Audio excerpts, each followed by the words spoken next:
Yebo, mina ngibabulalile. Abancane nabadala ngibashayisile nesidakamizwa. Bahlukana kanjalo nje nawabo amaphupho.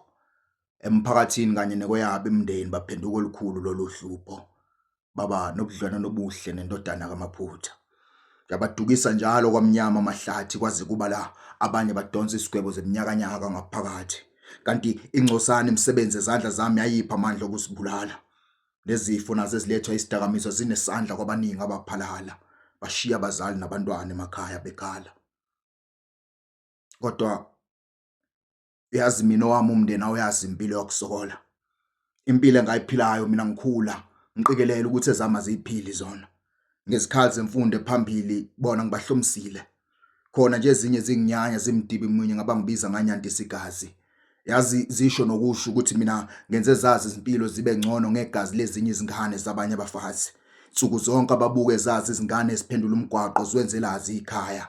Khona imizwa zizoyidaka kahle liphuma noma lishona ilanga. Yebo, mina ngiyavuma nginqabe lutho. Baningi abantu engibabulalile kwamhlaba. Kodwa ngiyafunga nami ukuthi kwamhlaba kukhona okuhle ngikwenzile. Kodwa konke lokho ngiyazi kuyoba ihubo nje lolanda mhla sengithule ngoba ngisahla nhlamvana ingubo amaphutha yiyo nje ngiyohlezi ngiyambathile.